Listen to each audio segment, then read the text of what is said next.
morning children, stay safely at home. I am starting the next topic, local earthing. So first of all you have to understand what is the meaning of local earthing. Earthing means connecting the earth line to the ground, that is known as earthing. I already discussed that we need for any electrical connection, we need three lines, live, neutral and earth. Live is the entry of the electric current through a circuit, through an appliance. Neutral is the exit line and earth is the safety one. Earth line is always connected to the ground. So what is the meaning of local earthing, that you understand?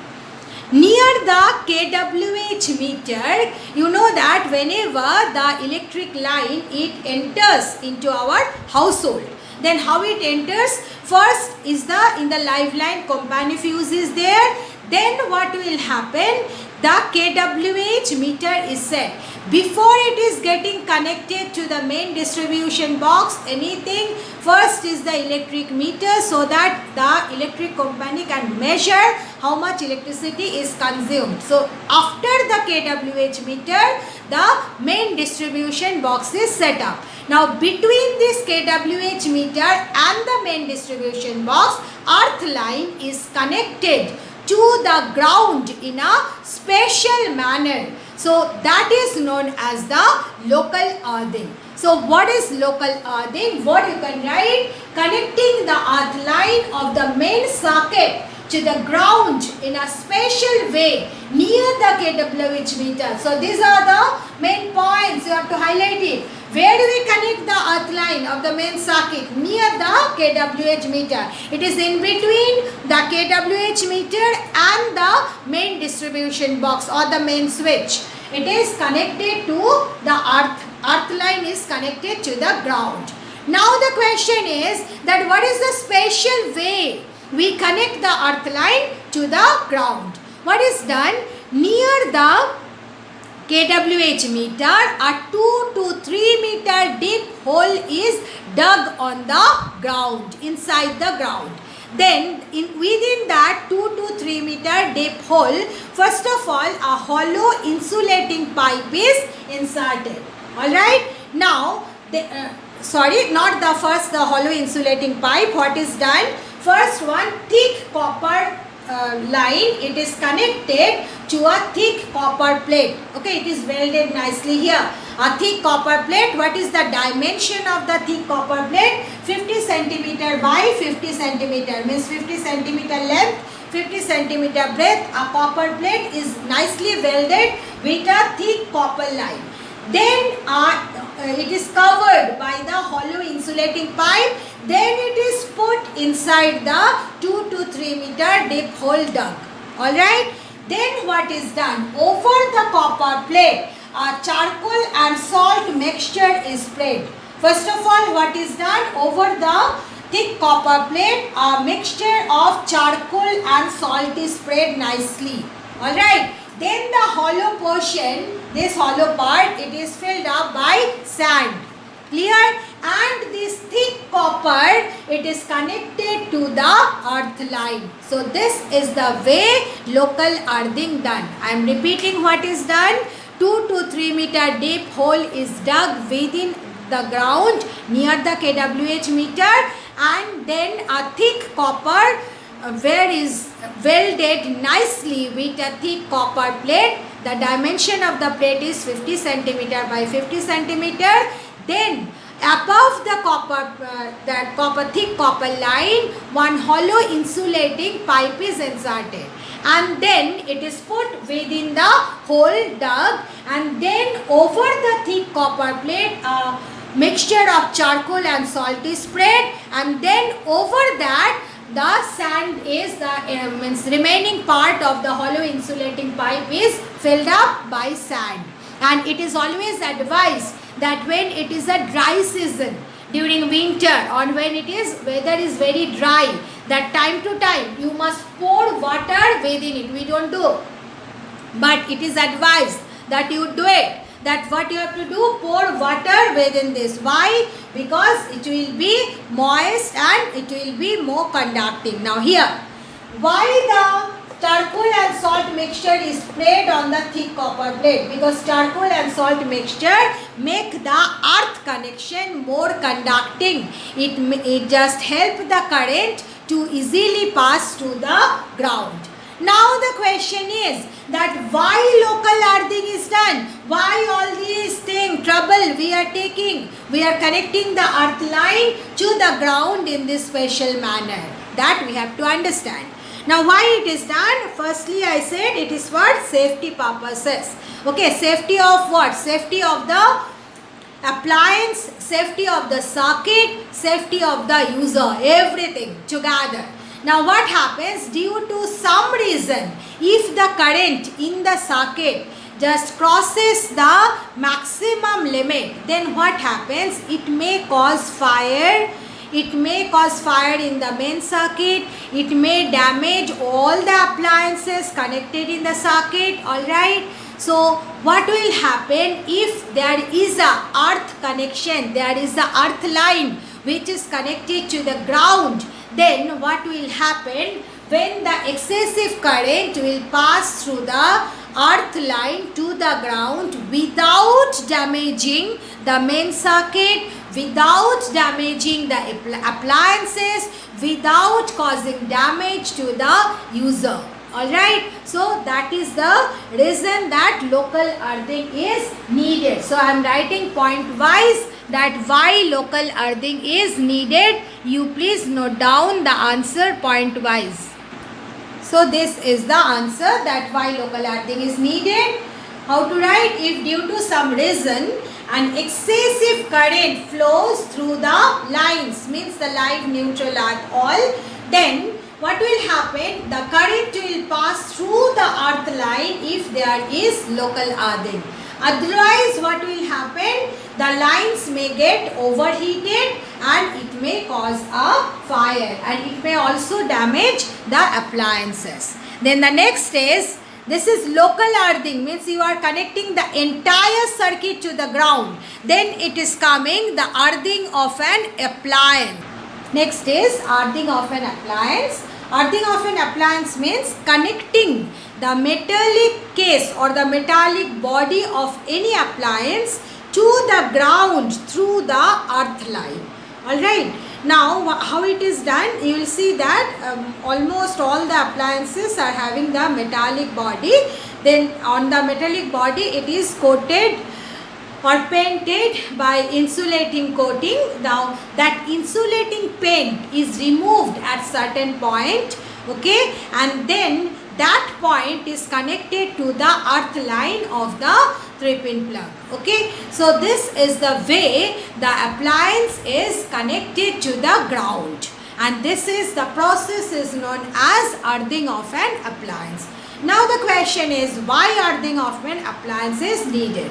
Now as I said, mentioned already that due to some faulty appliance or due to some any reason, if the live line come in contact with the metallic body of the appliance, then what happens? A heavy current passes through the body of the appliance, and if it is not connected to the ground, and if the user is touching the appliance, the user will get a fatal shock of 220 volt.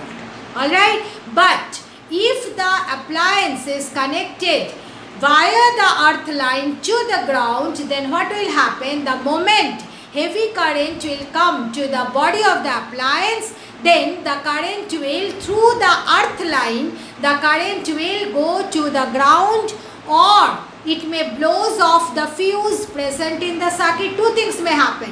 If it may blows off the fuse connected in the circuit, or the heavy current, it will go to the ground via the earth line without going through the body of the user, and that's why the user will not get any shock if the user touching the appliance also. Okay, so this is the way point wise you can answer that if the metallic case of the appliance is properly earthed, then as soon as the live wire come in contact with the metallic case, the heavy current either blows off the fuse or go to the ground through the earth line without giving a fatal shock to the user, touching the appliance. So this is the way you can handle it. So only 2 points are there related with this topic, but it is very important topic. That what are the 2 points? What is the meaning of earthing of an appliance and why earthing of an appliance is necessary. Next topic is color coding of the 3 lines are live, neutral and earth. The old convention is for the live line red color is used, for the neutral black and for the earth green. Remember that insulating coat it is either red for the live line, black for the neutral and green for the earth. This is the old convention. And what is the new convention? For live brown is used and for neutral light blue is used and for earth yellow or green. So what are the probable questions on this? This is the way it will be given. Green colored line is there. So for which purposes you can use it? What is the purpose? It is used as a earth line. Alright. And then you have to, you may get the question like this. You want to connect a fuse. There are 3 colored line, that red, black and green. Fuse you have to connect. So fuse you should connect to which color line? Then fuse you have to connect to the live line. So fuse you have to connect to the red line. Okay. So this is the way you may get the question on this, that is color coding of 3 different lines.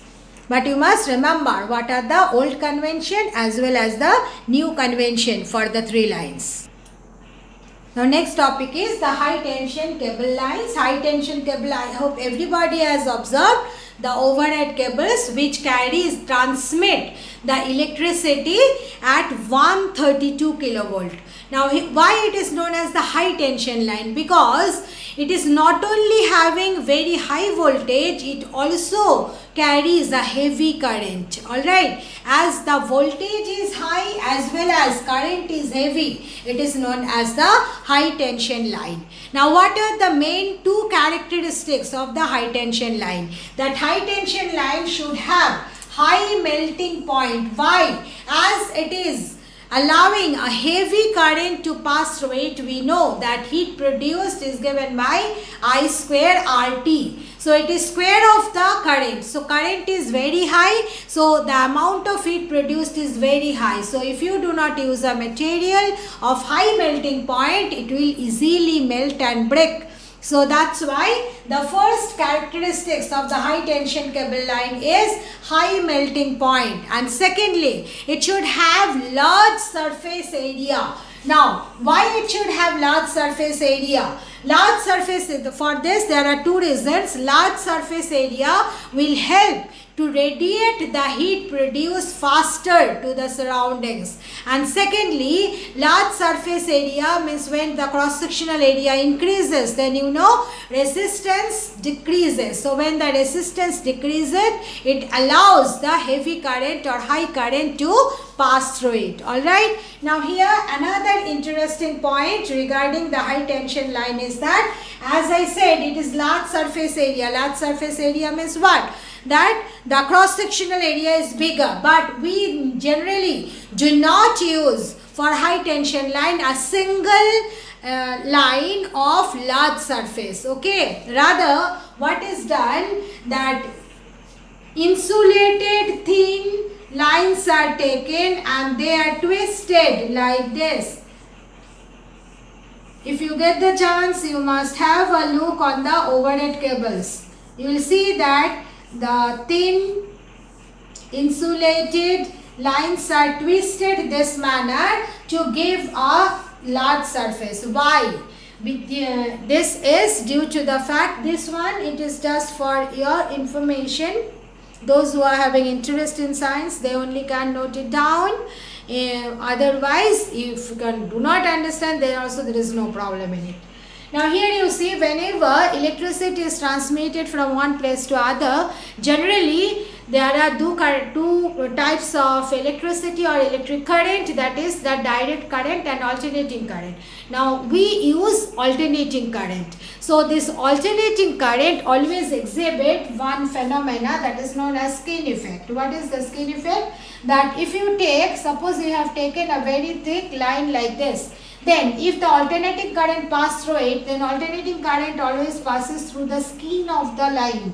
It will not enter within this region. So you see this portion is just useless. Okay, so what is done? That's why the thin insulating lines are twisted together to form a line of large surface area. Now this is known as this property of the alternating current, that to pass through the skin of the transmitting line is known as the skin effect. Okay.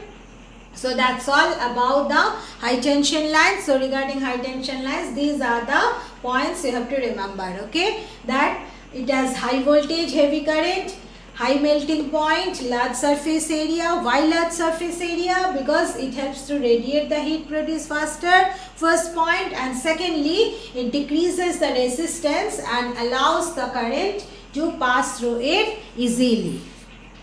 Now the last topic of this chapter is what are the safety precautions you must take while using the electricity.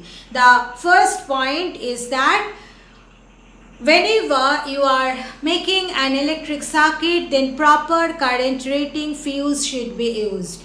The fuse current rating should be chosen in such a manner that it should not cross, means the fuse current rating should be checked. Means if you consider that the main circuit can withstand a maximum current of 5 amp, then you should use a fuse of current rating 5 amp. Alright. Then otherwise what will happen? Excessive current may cause fire in the circuit and it may damage all the devices, appliances connected to the circuit.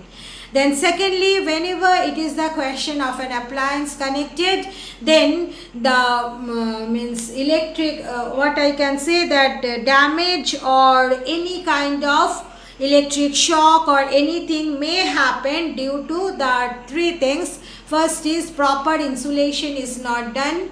Then what will happen? Proper insulation is not done. Then when you will touch the live line, as it is not insulated properly, what will happen? You will come in contact with the high current passing through the live line. So it may cause cause damage to the user. User may get a fatal shock. So that's why what is the precaution you must take? That good quality insulating material should be used, and secondly, time to time you must check the insulation of all the lines. Secondly, that all the appliances, before all the appliances in the live line in series, proper current rating fuse should be connected, so that you can save the appliance from any kind of damage due to excessive current or due to any cause, any reason, due to voltage fluctuation or any reason the excessive current flows, then you can save the appliance by using proper current rating fuse. Then next what you can do, that you have to check that whether the metallic case of the body is connected to the ground through the earth line, means earthing of the appliance is done properly. Then next point you have to check that local earthing of the entire circuit is done properly. Then what are the other precautions you must take? That while handling any electrical appliances, while doing work, then you should not stand on the ground. Alright, your body should not touch to the ground, because any means due to any cause, if you come in contact with the live line, then you may get the entire high current will pass through your body to the ground. But if you are not directly connected, means you must wear any insulating slipper or anything, or insulating stand, you will stand up and then you will do the electric work, whatever repairing and whatever you want to do. And next is your hands should be dry, and while doing work or mending any electric socket and plug, you take proper precaution that the pins in the plug should be tight enough. But otherwise, if it is loose, then it may produce spark, or it may cause fire, or it may damage the appliance connected to the plug. Alright, so these are all the safety precautions one should take while handling any electric appliance or any electric circuit. So that's all about this chapter. Thank you, girls.